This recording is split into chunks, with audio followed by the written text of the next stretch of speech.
muitas pessoas talvez olhem pra gente hoje, né, e falam, pô, caramba, tem, né, aí a visibilidade, tá em Sim, Barueri e tal, sim.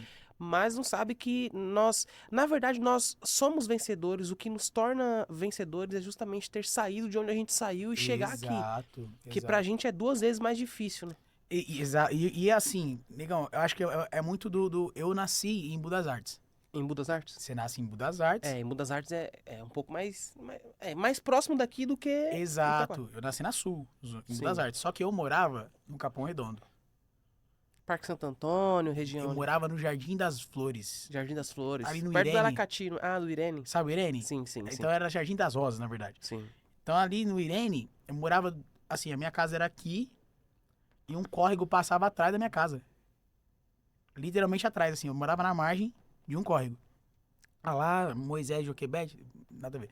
Aí, tipo assim, cara, eu morava numa rua, Fundação Cafu, Fundação Cafu. Sim, Campo do Cafu, sim. a rua era assim, ó. O Campo do Cafu era aqui embaixo. Incontáveis vezes eu já quase caí dentro do Campo do Cafu, tá? A Era rua era Ingrid, né? Como diz. Ingrid. Eu não era Ingrid, era Era... Ingrid. Legal, legal. Cara, e tipo assim, mas era o futebol me chamando, né? Porque hoje eu jogo muito, inclusive. seguiu a É, profissão até, né? Não, você é. Alô, Corinthians! Você tá ligado que eu tô falando. Aí, tipo assim, mano, eu quase caí várias vezes dentro do campo, mano. Tipo assim, e aí, pô, perdi minha mãe aos 2 anos, 2 anos, cara. né? Poucas pessoas.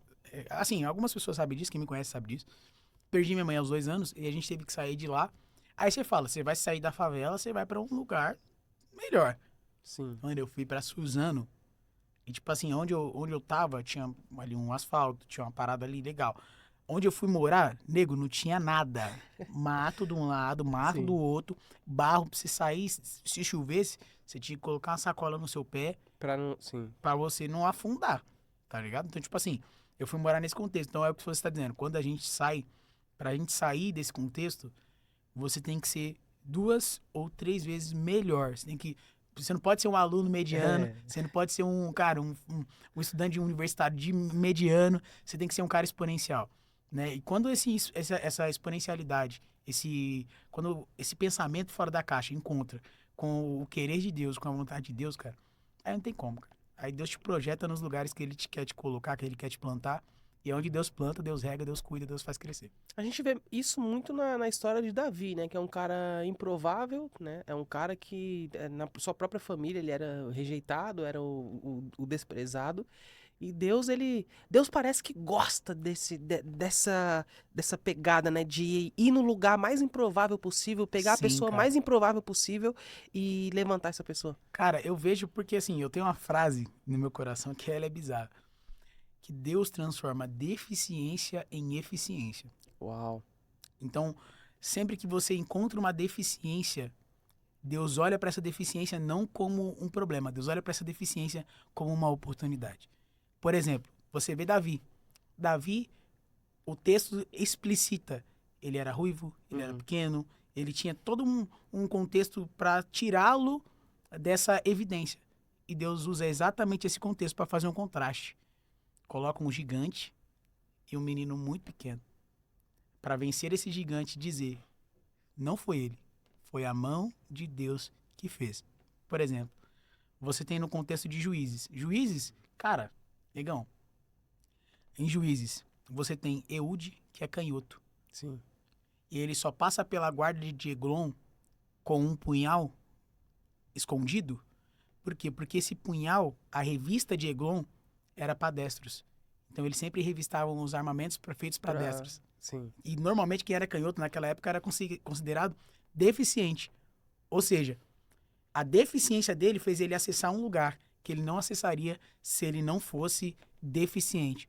Então Deus transformou a deficiência dele em eficiência para uma estratégia. Então, sempre que a gente olhar para nossa Uau. deficiência, entenda que do céu, Deus não enxerga a deficiência como deficiência.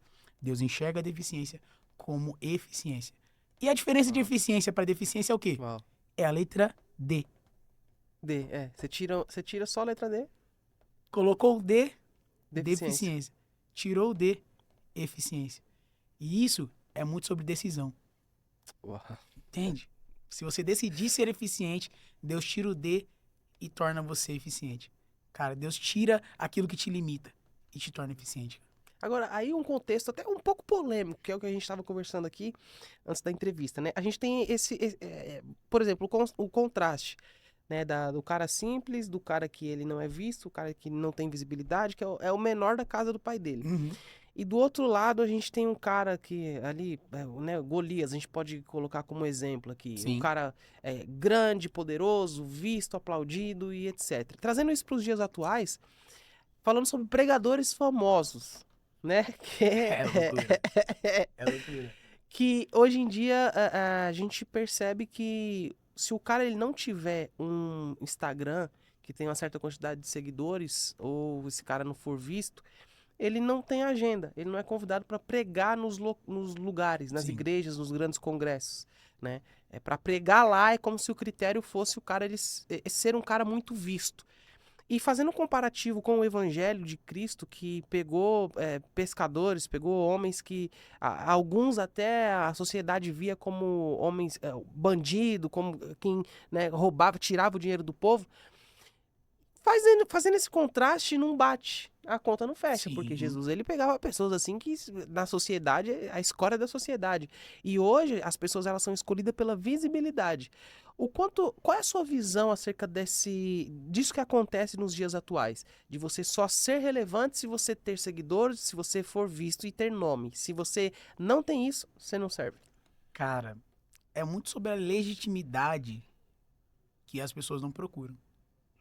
Entende? Uhum. Então, o que me interessa no Yang é a relevância e não o caráter. Uhum. E quando o caráter ele fica em detrimento da relevância, você entende que a essência se perde. Ou seja, não é sobre o que é dito, é sobre quem diz. Não é sobre se o que é dito é bom, é sobre se quem diz é relevante. Entende? Então, quando a gente fala de movimento, por exemplo, a gente fala de movimento, eu já lembro logo de João 5, cara.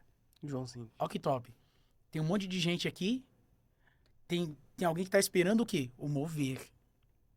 Porque vez ou outra, acontecia um mover Sim. nas águas. E vinha um anjo e tocava na água, a água movia, alguém entrava e era curado. Mas isso era vez ou outra. Sim. Entende? Aí, esse movimento acontecia por alguém que vinha de fora e movia. Entende? Só que um dia chega Jesus.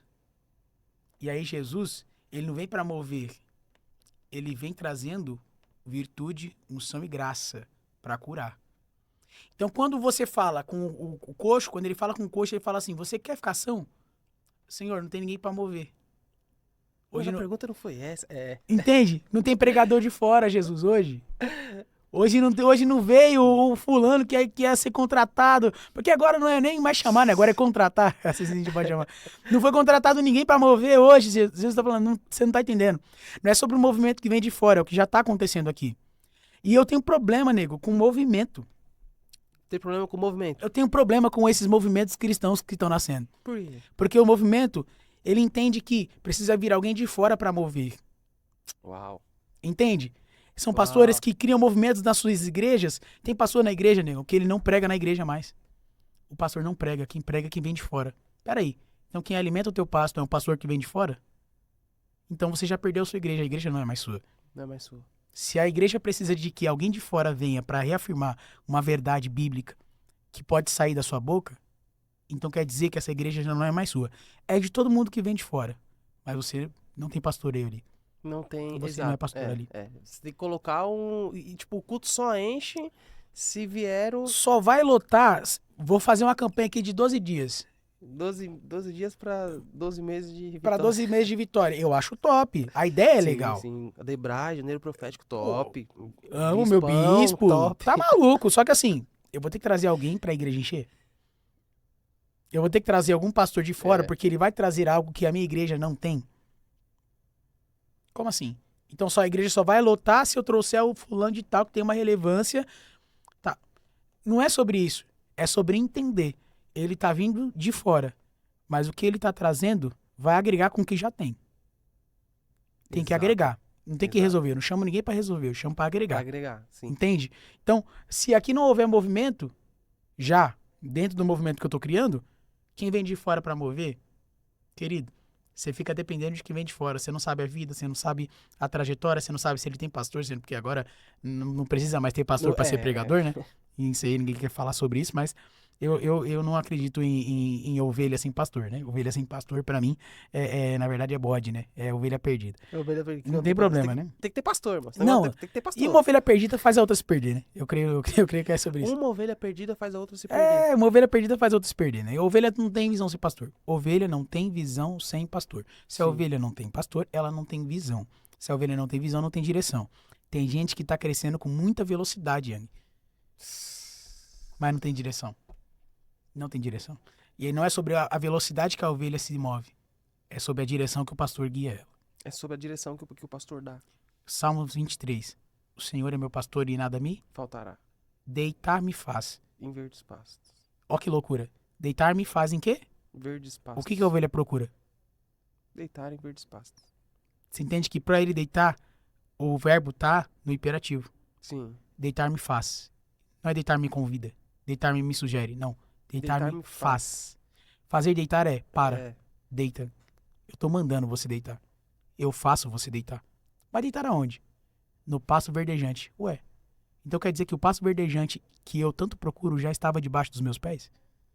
Só entendi quando ele me parou. Só entendi quando ele me deitou. Depois ele guia-me As águas tranquilas. mansamente. Guia-me mansamente as águas tranquilas. Não é sobre a velocidade. É sobre quem tá na frente. Entende? Então, voltando ao movimento pra gente cravar isso aqui, isso me intriga porque, olha Ezequiel.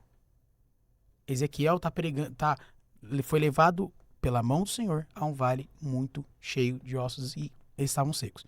Só que eles estavam espalhados. Entende? Uhum. Não dá pra fazer movimento espalhado, Não dá, tem que estar... né? O movimento da Sim. igreja a gente fala de união, unicidade. Essa comunhão, ele prega, os ossos, ele profetiza, os ossos se juntam. Os ossos se juntam, vem nervo, carne e pele. Só que eles estão deitados. Só que já uniu, o que precisava ser unido, já uniu. O que precisava ser juntado, já se juntou. Deus falou, profetiza pro vento. Porque onde tem união tem vento.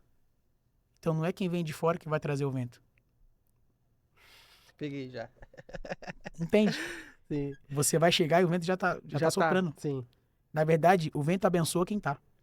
Sim. Porque Ezequiel só foi abençoado e marcado nesse texto, por quê? Porque Deus deu a oportunidade dele de entrar no contexto que Deus queria unir e o vento que Deus queria soprar.